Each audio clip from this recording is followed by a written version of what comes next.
Salut tout le monde les honnêtes, bienvenue à notre super émission radio de la gang du Forum Multimédia.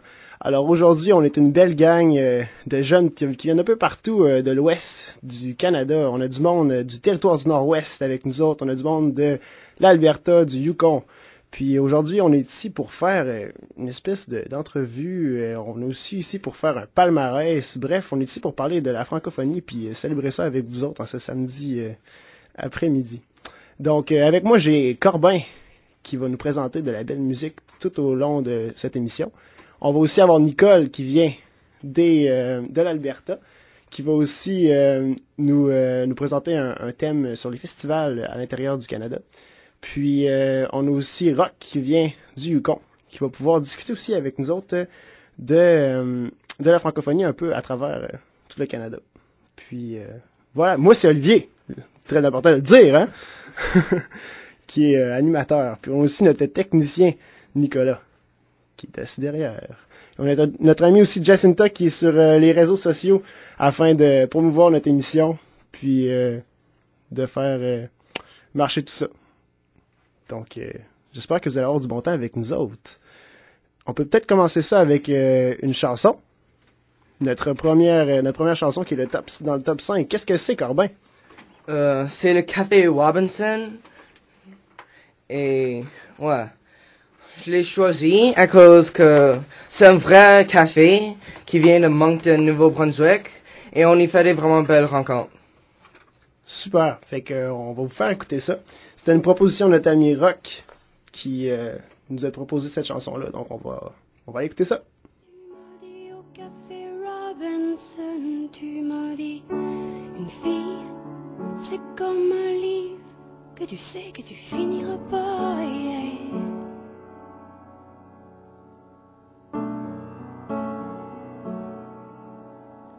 Moi j'ai dit, holy shit, ça c'est tellement stérile. Qu'est-ce que tu veux dire que tu sais que tu finiras pas, yeah.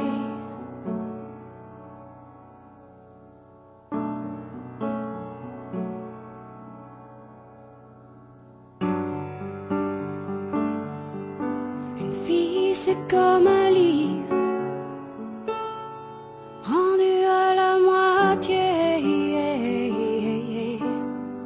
quand tu le comprends pas.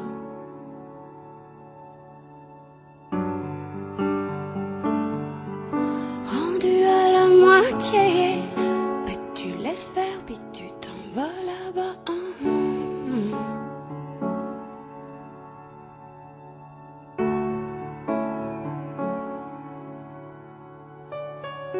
Aujourd'hui je fais semblant de sourire. J'ai vu tes yeux à moitié clairs. J'ai vu toutes les filles et toutes les livres que tu refermes pas.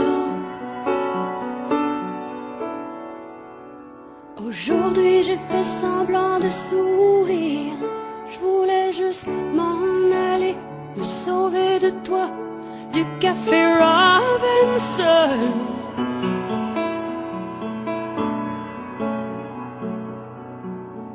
J'ai dit, t'es tellement cool quand t'allumes ta smoke, mais t'as tellement peur du feu que ça se peut même pas. Hey, hey.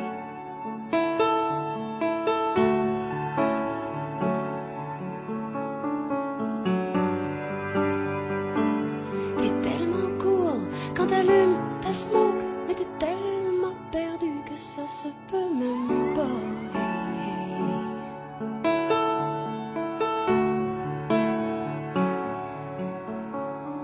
Tu me dis,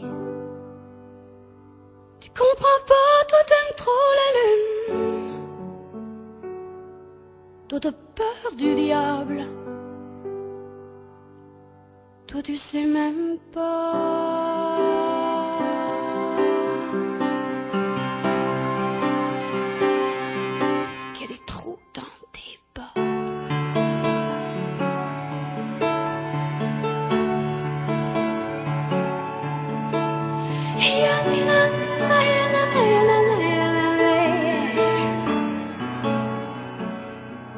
5e position.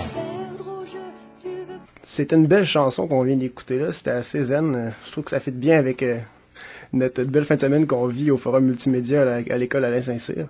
J'aimerais ça qu'on parle, premièrement, de cette belle expérience-là, puis de toute la belle ouverture que ça nous donne, ce forum-là, sur une espèce de vision de la francophonie à travers tout le Canada qu'on n'a pas nécessairement quand on est québécois. Moi, je suis québécois, puis des fois, on a l'impression qu'on est un peu fermé sur notre langue, puis qu'on est comme entouré d'anglais, puis...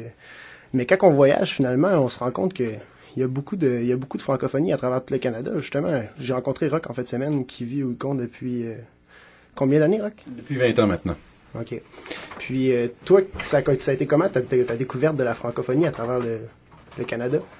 Ben moi, ça a été un choix d'aller voyager à travers le pays pour connaître l'anglophone, en fait. C'est assez paradoxal, c'était de connaître les Anglais, parce qu'on se faisait dire, les Anglais sont comme ci, sont comme ça, mais quand tu le connais pas. Hein. Alors, et à ma grande surprise, j'ai découvert qu'il y avait une francophonie canadienne à l'ouest de Saint-Boniface, Winnipeg. Comme tu viens de le mentionner, en étant Canadien-Français du Québec, mais tu te fais dire, les francophones, il y en a juste au Québec, mais en fait, il y en a plus que ça. Puis à chaque jour qu'on voyageait, il y avait des francophones qui me parlaient. Manitoba, Saskatchewan, enfin, dans toutes les provinces, allant jusqu'au Yukon. Et c'est là que j'ai découvert qu'il y avait une francophonie diverse, une francophonie plurielle à travers le pays. Et c'est assez fascinant. Effectivement, comme tu l'as mentionné, on manque quand tu arrives du Québec. Et même d'ailleurs aussi, tu vas en Europe, on va parler de la France. Souvent pour les Français, la francophonie au Canada, c'est Montréal, c'est le Québec, mais eux aussi découvrent cette réalité-là. Et c'est quand même assez intéressant. Et j'aimerais dire aussi que cette francophonie-là déborde aussi du Canada, évidemment comme Canadien français ou francophone de ces provinces-là et territoires. C'est notre réalité, mais il y a une francophonie en Amérique aussi. C'est assez intéressant de constater ça. Oui, c'est ça. Comme on parlait un peu plus tôt, tu disais que sur toute la côte est des États-Unis aussi, t'avais eu, je sais pas si t'avais voyagé dans ces régions-là, puis tu disais qu'il y avait beaucoup de gens qui portaient des noms qui découlaient, des noms de famille qui découlaient des noms français.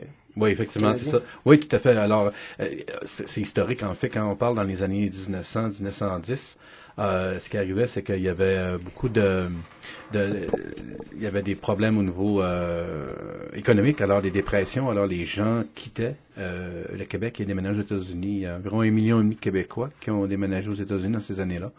Et puis, disons, beaucoup d'entre eux sont restés. D'ailleurs, les Greenwood, c'est bois vert, Brown, c'est le brun, White, c'est le blanc. Alors, tous ces noms-là ont été, anglicisés. Mais il y a beaucoup de descendants de Canadiens français à l'époque. Alors, c'est des Québécois.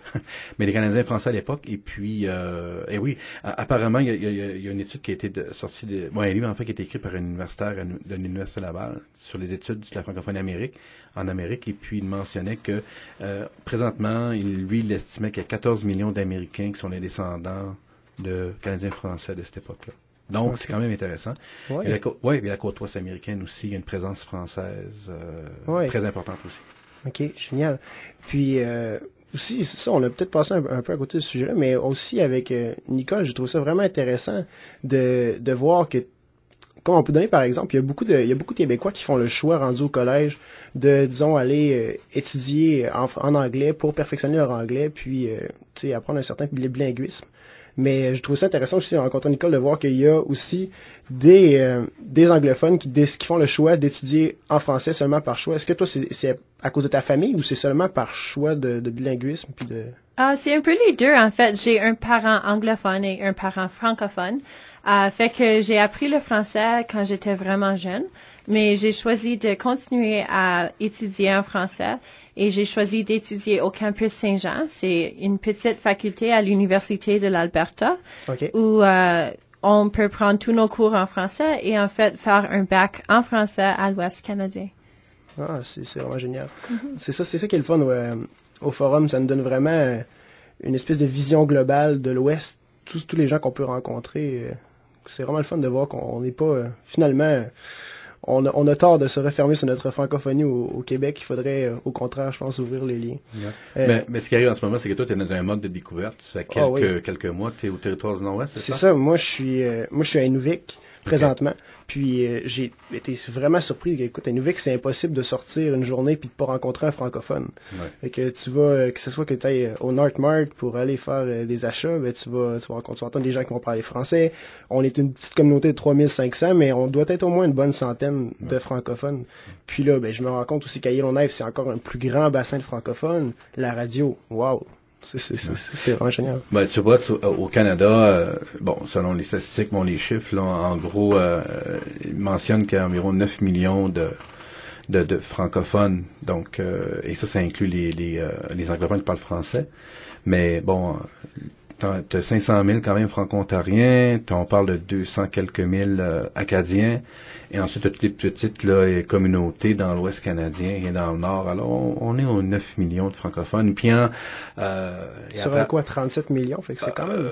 ouais, 33, 35? 35? Enfin, bref, dans ces chiffres-là, quelques millions près. Ouais. Mais puis tu vois, à travers le monde, quand même, il y a près de 600 millions de personnes qui parlent français ou qui partagent cette langue-là. C'est assez intéressant de voir, c'est quand même là. Puis de tout façon éparpillé. Ouais, tout à fait. Puis de façon historique, hein, quand tu lis un peu, bon, le français a été longtemps dans les grandes nations de peuples de découvreurs, d'explorateurs, des grands empires avec l'Angleterre, bon, l'Espagne, on parle, bon, la découverte de l'Amérique, bon, etc. Mais la France quand même a eu sa place, et encore sa place aussi, mais à travers le monde, et la langue française, elle est beaucoup partagée. Aux Nations Unies, les Jeux Olympiques, enfin bref. Le français, il est là, il est présent. Oh, il est présent, puis je pense aussi les artistes français se démarquent de plus en plus. Par exemple, Carquois, qui de ce temps-ci, c'est vraiment un groupe qui s'affiche beaucoup. Je pense qu'ils ont même sorti déjà une annonce Coke, il y a vraiment pas longtemps. Ça m'a surpris, mais c'est un groupe que j'ai vu quelques fois en concert, puis mon Seigneur, c'est le fun de les voir rouler à travers tout le Canada, puis je pense que même ils font beaucoup de tournées en Europe. Donc c'est pas d'ailleurs notre numéro 4, Corbin? Ouais, enfin c'est. Et la chanson qu'on écoute là, c'est Le Bon Sens. Je l'ai choisi à cause que c'est comme une bonne musique et ils sont très connus.